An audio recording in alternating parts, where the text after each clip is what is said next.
Hello नमस्कार साथियों, स्वागत है आप सभी का ज्ञान स्थली विद्यापीठ में। और मैं आप सभी का बहुत बहुत स्वागत करता हूं। क्या सोचा था आपने कि हम नहीं लौटेंगे?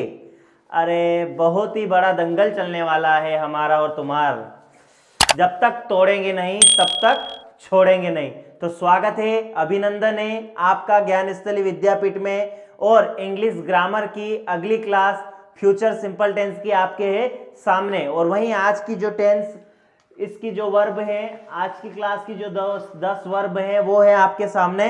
तो देखो, पहली है आपकी स्पेंड, फिर थिंक, ये सेकेंड और थर्ड है। ठीक है, स्पेंड, थिंक, वीव, वीव यानी बुनना, ठीक है ना, जैसे हम स्वेटर बुनते हैं वो, ठीक है। वियर, बेट शर्त लगाना, कॉस्ट, सीट, स्पीट, सेक, मीट, मीट यानी मिलना, मेट, मेट, ठीक है। स्क्रीनशॉट ले लो और ये नोट डाउन कर लेना। जहां आप लोग अपनी क्रियाएं जो है वो नोट डाउन कर रहे हैं वहां नोट डाउन कर लेना, ठीक है। तो स्टार्ट, स्क्रीनशॉट लो जल्दी से, फिर उसके बाद मैं स्टार्ट करने वाला हूं फ्यूचर सिंपल टेंस, ठीक है। तो चलिए चलते हैं फ्यूचर सिंपल टेंस के पास। तो देखो, अपना हो चुका है प्रेजेंट सिंपल टेंस, मैंने आपको पास्ट सिंपल टेंस भी बता दिया है, ठीक है। अब अपना है फ्यूचर सिंपल टेंस, और इसके बाद जो परफेक्ट कंटिन्यूस टेंस आता है उन तीनों टेंस को हम एक साथ पढ़ेंगे, ठीक है। इसके बाद डायरेक्ट अपना स्टार्ट होगा प्रेजेंट कंटिन्यूस टेंस स्टार्ट होगा। क्या स्टार्ट होगा? कंटिन्यूस में हम चले जाएंगे, ठीक है। फिर कंटिन्यूस पढ़ेंगे तीनों, उसके बाद फिर हम पढ़ेंगे तीनों परफेक्ट, और उसके बाद लास्ट में हम पढ़ने वाले हैं परफेक्ट कंटिन्यूस टेंस, ठीक है। तो स्टार्ट करते हैं फ्यूचर सिंपल टेंस, ठीक है। उठ जाइए, जाग जाइए और ध्यान से, ठीक है। देखिए, फ्यूचर सिंपल टेंस मतलब साधारण भविष्य काल, ठीक है। हिंदी में पहचान बता देता हूं आप सभी को। सबसे पहले हिंदी में पहचान क्या होगी? पहले अपनों ने पहचान बताई थी प्रेजेंट सिंपल की, ता है, ती है, ते है। उसके बाद था है, थी है, थे है। और यहां पहचान आ जाएगी गा, गी और गे, ठीक है। मतलब मैं जावरा जाऊंगा, मैं जावरा जाऊंगा, वह चाय बनाएगी, ठीक है। वे नदी में तैरेंगे, ठीक है। इस प्रकार के जब सेंटेंस होंगे जिनमें गा, गी, गे रहेगा तो वे रहेंगे फ्यूचर सिंपल टेंस के, ठीक है। मतलब हिंदी के वाक्यों की पहचान है, हिंदी में पहचान है कि हिंदी के वाक्यों के अंत में गा, गी, गे रहता है, ठीक है। उदाहरण दे रहा हूं मैं, ठीक है, कि मैं जावरा जाऊंगा, ठीक है, वह चाय बनाएगी, ठीक है। थर्ड, वे नदी में तैरेंगे, ठीक है। इस प्रकार से गे आ रहा है, मतलब आपको ये मान के चलना है फ्यूचर सिंपल टेंस है, ठीक है। ये तो बात हुई हिंदी में पहचान की। अब इंग्लिश में, इंग्लिश में पहचान तो ध्यान रखना कि इंग्लिश के वाक्यों में, इंग्लिश में जो है इस फ्यूचर सिंपल टेंस में वर्ब की तो फर्स्ट फॉर्म ही प्रयोग होती है। वर्ब की कौन सी फॉर्म प्रयोग होगी? First form. लेकिन हेल्पिंग वर्ब जो है विल ऑब्लिक शेल का प्रयोग किया जाता है। किसका प्रयोग किया जाता है? विल ऑब्लिक शेल का। मैंने हेल्पिंग वर्ब पढ़ाई थी, वहां पर आपको विल और शेल लिखवाया था ना। विल और शेल यानी फ्यूचर सिंपल टेंस में प्रयुक्त होने वाली हेल्पिंग वर्ब से है, ठीक है, विल और शेल। अब बात आती है कि विल किस समय उपयोग करेंगे और शेल किस समय उपयोग करेंगे। तो देखो, आई और वी के साथ जो है वो सेल लगता है। आई और वी के साथ क्या प्रयोग होती है? कौन सी हेल्पिंग वर्ब प्रयोग होगी? शेल। और इसके अलावा जितने भी आपके सब्जेक्ट्स हैं, इन दोनों के अलावा जितने भी सब्जेक्ट्स हैं उनके साथ विल का प्रयोग किया जाता है। किसका प्रयोग किया जाता है? विल का प्रयोग किया जाता है। आई और वी के साथ सेल का प्रयोग, और बाकी सभी सब्जेक्ट जो है ही, शी, इट, नेम और दे, ये सब जितने भी सब्जेक्ट है इनके साथ कौन सी सहायक क्रिया प्रयोग होगी? विल का प्रयोग होगा, ठीक है। मतलब एक जब हम इसका व्यापक रूप बनाते हैं अगर इंग्लिश के सेंटेंस का, इसका तो इसका इस प्रकार से बनेगा, subject plus will oblique shall, दोनों में से वो सब्जेक्ट के ऊपर निर्भर करेगी, दोनों में से कौन सी आएगी, फिर वर्ब की फर्स्ट फॉर्म और प्लस ऑब्जेक्ट, ये इस प्रकार से, ठीक है। तो देखो, जैसे मैंने अभी एक लाइन लिखी ना यहाँ पे, मैं जावरा जाऊंगा, मुझे इसका इंग्लिश बनाना था आई शेल, क्योंकि आई के साथ जो है वो कौन सी प्रयुक्त होती है? शेल सहायक क्रिया प्रयोग करेंगे। अधिकतर आजकल जो है वो केवल विल का ही प्रयोग किया जा रहा है सभी सब्जेक्ट के साथ, लेकिन मैं फिर भी आपको बता रहा हूं कि आई और वी के साथ जो है वो शेल का प्रयोग किया जाता है, ठीक है ना। तो I shall, first form I shall go to Jaora, ये आ रही बात समझ में नहीं आ रही, ठीक है। अब वह चाय बनाएगी, वह चाय बनाएगी, ठीक है, वह चाय बनाएगी, ठीक है, अभी सो रही है तो वह चाय बनाएगी, ठीक है, वह चाय बनाएगी। तो देखो बात करते हैं, वह चाय बनाएगी तो शी विल, क्योंकि वह है ना, और वह कौन है, वह है स्त्री है, इसलिए शी, तो she will make, first form she will make tea. ये आ रही बात समझ में नहीं आ रही, सिंपल है, कुछ फंडा नहीं है, केवल ध्यान रखना है कि अलग से हेल्पिंग वर्ब जो है वो विल और शेल का प्रयोग किया जाता है। शी विल मेक टी, और मैं जावरा जाऊंगा, I shall go to school. जैसे मैंने लिख दिया हम इंग्लिश पढ़ते हैं, क्या लिख दिया, हम अंग्रेजी पढ़ेंगे, ठीक है, हम अंग्रेजी पढ़ेंगे, मतलब भविष्य की बात कर रहा हूँ।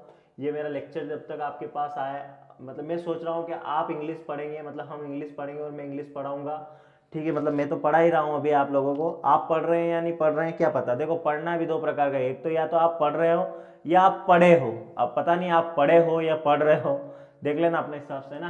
तो देखो वी, हम अंग्रेजी पढ़ेंगे, तो वी पढ़ने को क्या बोलते हैं,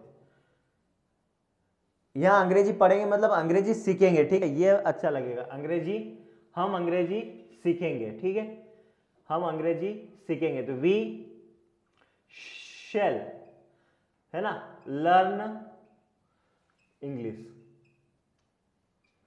ठीक है, वी शेल लर्न इंग्लिश। आई बात समझ में नहीं आई, ठीक है, सिंपल सा है, स्क्रीनशॉट ले लो और लिखना, हिंदी में पहचाने के गा गी गे और इंग्लिश में पहचाने की हेल्पिंग वर्ब वी शेल का प्रयोग किया जाता है, वर्ब की फर्स्ट फॉर्म होती है, आई और वी के साथ शेल, और सब्जेक्ट बाकी अन्य सब्जेक्ट के साथ जो है वो विल का प्रयोग किया जाता है, ठीक है, अन्य सब्जेक्ट के साथ विल का प्रयोग किया। स्क्रीनशॉट ले लो, देखो अब स्क्रीनशॉट ले लिया और नेगेटिव बनाते हैं। नेगेटिव बनाने के लिए कुछ नहीं करना है, मान लो यही लाइन जो है इंग्लिश में आ गई, यही दोनों लाइनें, ठीक है, यही दोनों लाइनें इंग्लिश में आ गई,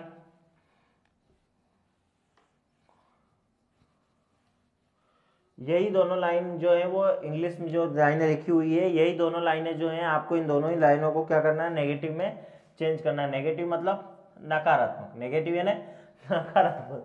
नकारात्मक से याद आया, पिछले वाले वीडियो में मैं ही हैंग हो गया, तो मैं कह रहा था तुम मत हैंग हो जाना, और मैं हैंग हो गया, बार बार उसमें एक ही बात बोल रहा हूं मैं कि नेगेटिव से नकारात्मक, नेगेटिव से नकारात्मक। अगर आपने ध्यान से देखा हो तो वहां मेरा नकारात्मक से तात्पर्य है प्रश्नवाचक, है ना, कि नेगेटिव से प्रश्नवाचक में, नेगेटिव से प्रश्नवाचक वो बोलना चाहता था मैं, लेकिन मैं हैंग हो गया था उसमें, ठीक है, तो हैंग कोई भी हो सकता है, ठीक है। देखो इधर I shall go to Jaora, यही लाइन आई और इसके नीचे लिखा हुआ है चेंज इनटू नेगेटिव, कुछ नहीं, जब सहायक क्रिया हो रही है, प्रेजेंट सिंपल कैसे, प्रेजेंट सिंपल में वाक्य को नेगेटिव कैसे बनाया हमने, पास्ट सिंपल में नेगेटिव कैसे बनाया, ये अब आप लोगों को पता है अगर आपने वो लेक्चर देख लिया। यहां पर कुछ नहीं करना है, हेल्पिंग वर्ब के बाद नोट लगेगा, सिर्फ हेल्पिंग वर्ब के बाद क्या लगेगा, नोट। तो देखो ये आई शेल नॉट, बस ये I shall not go to Jaora, ये नेगेटिव हो गया, बस ये इतना सा चेंज है कि हेल्पिंग वर्ब के बाद जो है वो नोट लगाया जाता है। हेल्पिंग वर्ब के बाद क्या लगाया जाता है, हेल्पिंग वर्ब के बाद नोट लगाया जाता है नेगेटिव में, बस बाकी कोई चेंज नहीं है ना, सब ऐसा कैसा रहेगा, केवल हेल्पिंग वर्ब के बाद जो है वो नोट लगा दिया जाएगा। तो I shall not go to Jaora मतलब मैं जावरा नहीं जाऊंगा, वैसे ये है तो she will not make tea, कोई लफड़ा नहीं है इसमें ना, बस केवल नोट लगाना है हेल्पिंग वर्ब के बाद, ये हेल्पिंग वर्ब के बाद हमने सिर्फ नोट लगाना है तो वो नेगेटिव में बदल जाएगा, ठीक है। आसान सा फंडा है इसका, कोई इतना लोड लेने की जरूरत नहीं है, ठीक है। बात करते हैं प्रश्नवाचक की, किसकी बात करते हैं, प्रश्नवाचक में कुछ नहीं करना है, प्रश्नवाचक में भी क्या होगा, सहायक क्रिया जो है वो सबसे आगे आ जाएगी, बाकी वाक्य ऐसा कैसा, और अंत में जो है प्रश्नवाचक सहायक क्रिया आगे लिखते हैं, और वो सेंटेंस मतलब वाक्य को लिखकर अंत में प्रश्नवाचक चिन्ह, अंत में प्रश्नवाचक चिन्ह। ठीक है, ये देखो मान लो मैंने एक लाइन लिखी कि दे विल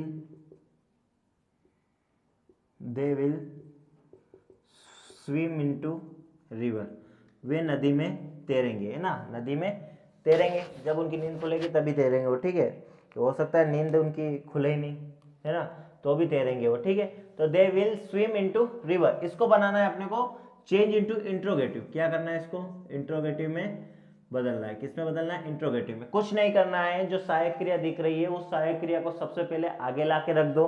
तो देखो ये जो विल है, ये विल सबसे आगे आ गया। उसके बाद सेंटेंस जो है पूरा ऐसा कैसा, will they swim into river, और ये प्रश्नवाचक चिन्ह। आई बात समझ में? इसका मतलब था कि वे नदी में तैरेंगे, और इसका मतलब हो गया है कि क्या वे नदी में तैरेंगे। प्रश्नवाचक चिन्ह लगाना बहुत जरूरी है, इस बात का आप ध्यान रखें। सिंपल है, इसलिए मैं भी इतना लौट नहीं ले रहा हूँ। ठीक है, और आपको बड़े आसान तरीके से समझा रहा हूँ। प्रेजेंट सिंपल और पास्ट सिंपल जो है थोड़े से मतलब टेढ़ी खीर रहती है, तो मैंने उसको उन सबको आपको बिल्कुल उस हिसाब से समझाया है, अगर आपने उन्हें समझने की कोशिश की है तो। ठीक है, ये हो गया फ्यूचर सिंपल टेंस आपका। ठीक है, अगला जो होगा कंटिन्यूस टेंस होगा, लेकिन इससे पहले एक एक्सरसाइज आएगी इंग्लिश की, कि मैं डू अस डायरेक्टेड हेडिंग डाल के कुछ वाक्य लिखूंगा, और उसमें ऐसे लिखा रहेगा change into present simple tense, change into past simple tense, change into future simple tense, change into present simple tense, change into negative, change into interrogative. मतलब एक एक्सरसाइज करेंगे हम, है ना, अभ्यास। ठीक है, ठीक है, तो ये हुआ आपका फ्यूचर सिंपल टेंस। उम्मीद है आप लोगों को समझ में आया होगा। ठीक है, और आप सभी को दिवाली की बहुत बहुत शुभकामनाएं। आप हमेशा हंसते रहें, मुस्कुराते रहें, हमेशा दिवाली की मिठाइयों की तरह आपका चेहरा खिलखिलाता रहे। जिस प्रकार आप दिवाली की मिठाइयों को देखकर अपना चेहरा जो है, आपका चेहरा खिल जाता है, उसी प्रकार आपके जीवन में सारे रंग घुल जाएं, सारी मिठाइयाँ आए, सारी खुशियाँ आए, तथा और आप लोग अपने माता पिता का नाम रोशन करें। इसी उम्मीद के साथ आपको एक बार फिर मैं दिवाली की हार्दिक शुभकामनाएं देता हूं। और जो बच्चे जुड़े हैं हमारे साथ, चाहे वो सेमलिया के हैं, वो ग्वालखेड़ी के हैं, इसके अलावा कुछ बच्चे मेरे पास मैसेज आए, रिंगनिया के बच्चों का मैसेज आया 2-3, उन सभी बच्चों से मैं कहना चाहता हूं कि आप लोगों की जो डिमांड्स है उसके अकॉर्डिंग मैं लेक्चर बहुत ही जल्दी डालना स्टार्ट कर दूंगा। और अगर आप ऑफलाइन कोर्स, अगर ऑफलाइन क्लासों में आ सकते हैं तो आप ऑफलाइन क्लासें भी ज्वाइन कर लीजिए। आपके गांव से कोई ज़्यादा दूर नहीं है, ठीक है ना, बरबोदना, तो आप इतनी चिंता ना करें। ठीक है, अपना ध्यान रखें। और अगर आप नहीं भी आ पा रहे हैं तो उसकी भी कोई चिंता ना रखें। मैं पूरी कोशिश है मेरी कि आपको दिसंबर से पहले पहले सारे जो क्वेश्चन आपकी परीक्षा की दृष्टि से महत्वपूर्ण रहेंगे, मैं वो सारे ऑनलाइन आपको यूट्यूब चैनल ज्ञानस्थली विद्यापीठ यूट्यूब चैनल पर उपलब्ध करवा दूँ। ठीक है, बहुत बहुत धन्यवाद आप सभी का। बाय।